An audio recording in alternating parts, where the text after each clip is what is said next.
Baik, selamat sore. Perkenalkan, saya Regina Arneta sebagai mediator pada proses mediasi ini. Diharapkan masing-masing pihak memperkenalkan diri. Oke, baik. Perkenalkan, saya Siska Mariani selaku penggugat. Perkenalkan, saya Gusina Nur selaku tergugat. Baik. Di sini saya akan menjelaskan maksud dan tujuan sifat mediasi ini. Yaitu mediasi ini bersifat tertutup kecuali para pihak yang menghendaki lain. Maksud mediasi upaya penyelesaian konflik dengan pihak ketiga netral yang tidak memiliki kewenangan mengambil keputusan. Tujuannya untuk menyelesaikan sengketa secara damai, efektif, dan dapat membuka akses yang lebih luas kepada para pihak untuk memperoleh penyelesaian yang memuaskan serta berkeadilan. Lalu untuk kedudukan dan peran mediator di sini juga saya akan menjelaskan bahwa di sini mediator harus netral serta membantu para pihak tanpa menggunakan cara memutus atau memaksa sebuah penyelesaian. Lalu untuk aturannya di sini para pihak dilarang membuat keributan selama mediasi berlangsung. Dan saya di sini akan memberikan sebuah formulir yang akan diisi oleh para pihak. Silakan.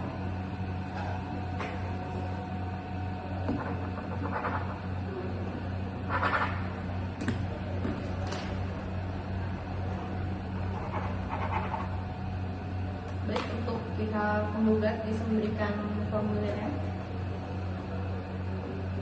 dan kepada pihak penggugat memberikan formulirnya.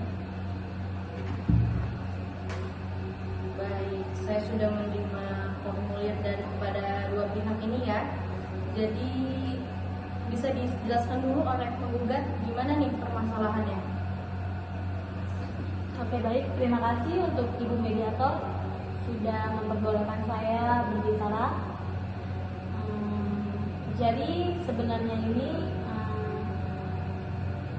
si pihak tergugat ini adalah salah satu nasabah saya. Dia telah meminjam sekitar 6 bulan. 6 bulan ya? 6 bulan. Lalu saya tunggu hampir 1 tahun, ternyata tidak dikembalikan ke pihak koperasi. Dan saya sudah menghubungi pihak tergugat. Ternyata pihak tergugat ini sudah tidak bekerja lagi ya, hilang kabar. Nah, saya nggak tahu pihak tergugat ini kemana dan bekerja di mana. Dan saya mau yang dipinjamkan oleh pihak tergugat kepada koperasi harap dikembalikan, karena itu bukan milik saya, dan kata gitu. Ya, ini Bu Mediator. Baik. Untuk penggugat nominal berapa ya? Selama 6 bulan itu. Sekitar selama 6 bulan ya, sekitar 200 juta dan belum dikembalikan. Hanya dikembalikan hanya 20 juta kalau tidak salah ya pihak tergugat. Dan baru dikembalikan ke koperasi hanya 20 jutaan. Baik, berarti selebihnya tidak dan belum diberikan kembali kepada pihak koperasi. Lalu tadinya untuk apa? Nasabah Anda dalam koperasi Anda nih, dia untuk apa sih peminjamannya itu? Tujuan peminjamannya? Saya kurang tahu untuk apa peminjamannya, karena si pihak tergugat ini adalah salah satu di kantor saya, dan dia meminjam di koperasi, dan itu tidak dikasih tahu. Kalau tidak salah ya, tidak dikasih tahu kejelasannya untuk apa meminjam ya. Pokoknya berturut-turut sebulan itu dia meminjam. Oke, baik ya. Tadi keterangan penggugat seperti itu. Lalu gimana nih tergugat?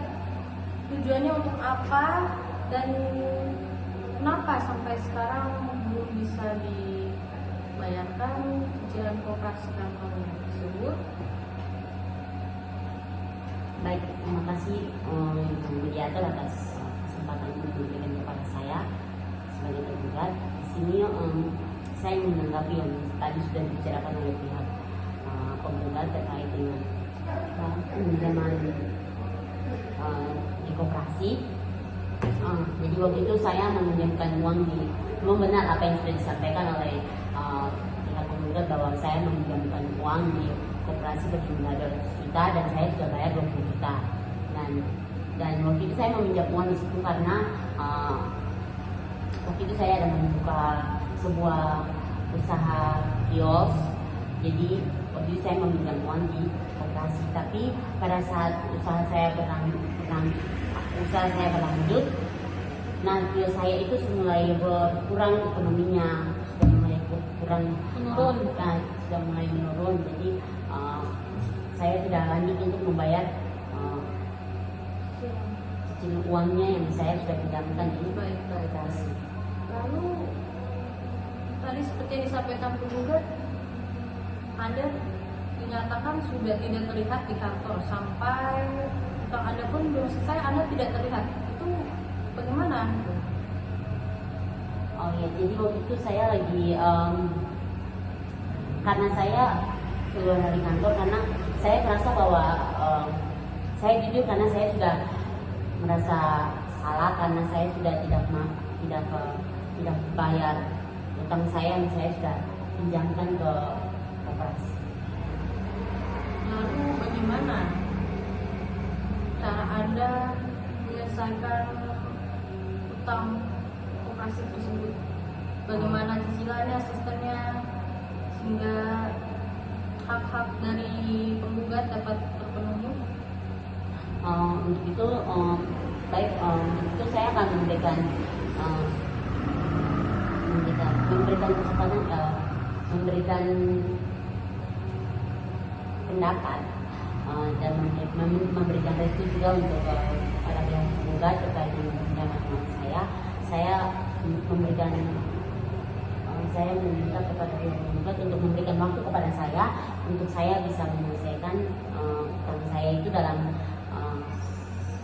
1 tahun berjalan ini, dan saya akan selesaikan utang saya di 1 tahun ini. Apakah dari penggugat sendiri ada yang ingin ditanyakan kepada tergugat? Sebenarnya sangat berat ya kalau hanya 1 tahun. Kalau bisa 6 bulan atau 3 bulan atau 6 bulan lah sudah bisa diselesaikan. Dan tidak ada yang ingin Anda minta untuk jaminan, karena seperti yang Anda katakan tadi, dia sudah tidak bekerja di tempat Anda. Kemungkinan yang lain. Sebenarnya boleh jaminan. Apakah Anda punya sertifikat rumah atau tanah atau BPKB mobil yang bisa saya ambil ya, untuk jaminan itu? Ya, baik. Mungkin jaminannya saya memberikan BPKB saja sebagai jaminan saya pada penggugat. Tadi sudah disampaikan juga bersama penggugat bahwa Anda tadi karyawan dari perusahaan penggugat ini. Apakah sebelumnya Anda minta atau memiliki ijazah, ijazah dia, Anda bisa